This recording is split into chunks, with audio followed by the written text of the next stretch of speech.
Continuation చెప్పబోతున్నాను. ఆసారాజు మరియు యూదా వారు కుషీల మీద విజయం పొందాక ఎక్కడైతే యుద్ధం జరిగిందో ఆ చుట్టుపక్కల ఉన్న పట్టణాల్లోంచి మరి యూదా వారందరూ అక్కడ ఉన్న ఒంటెలని, గొర్రెలను, ఎద్దులను యెరూషలేముకి తీసుకొని వారు వస్తారు. అలా యెరూషలేము తిరిగి వచ్చాక రెండో దినవృత్తాంతంలో మన 15వ అధ్యాయంలో చూసినట్లయితే అక్కడ ఉదయను కుమారుడైన అజర్యా దేవుని ఆత్మ చేత నింపబడి ఆసారాజును కలుసుకోవడానికి వెళ్తారు. అక్కడ 15వ అధ్యాయంలో మరి 2వ వచనంలో చూసినట్లయితే మరి ఆసారాజుకి, యూదావాడికి, బెన్యామీనుకి అజర్యా ఇలా సెలవిస్తారు. ఏమంటే మీరు దేవుని పక్షాన ఉండేలా ఆయన మీ పక్షాన ఉంటారు. మీరు దేవుని యొక్క విచారం చేస్తే ఆయన మీకు ప్రత్యక్షం అవుతారు. మీరు ఒకవేళ దేవుని విసర్జిస్తే ఆయన మిమ్మల్ని విసర్జిస్తారు అని సెలవిస్తారు. అంటే ఎవరైతే దేవుని ఎదుగుతారో ఆయన దేవుడు ప్రత్యక్షం అవుతారు. ఎవరైతే దేవుని వైపు ఉంటారో వారి వైపు దేవుడు ఉంటాడని అక్కడ సెలవిస్తారు.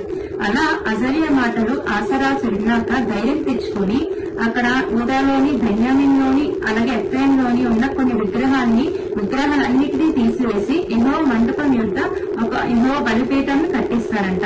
అలా చేశాక మరి ఇశ్రాయేల్లో కొంతమంది ఆసారాజు వైపు దేవుడు ఉన్నాడని తెలుసుకుని, ఆసారాజుకు దేవుడు సహాయకుడే ఉన్నాడని తెలుసుకుని ఇశ్రాయేల్లో కొంతమంది విస్తారమైన జనము ఆసారాజు వైపు వచ్చేస్తారు, ఆసారాజు పక్షాన వచ్చేస్తారు. తర్వాత ఆసారాజు యొక్క ఏలుబడిలో 15వ సంవత్సరంలో 3వ నెలలో బెన్యామీనులు, యూదావారు, ఇశ్రాయేలీయులు అందరూ కలిసి యెరూషలేములో కూడుకుంటారు. అలా కూడుకున్నాక మరి కుషీలతో యుద్ధం జరిగాక అక్కడ ఏవైతే దోచుకున్నారో ఎద్దులని, గొర్రెలని వాటికి దేవుని బలులుగా అర్పిస్తారు. అంటే 700 ఎద్దులని అలాగే 7,000 గొర్రెలని అక్కడ దేవునికి బలిగా అర్పిస్తారు.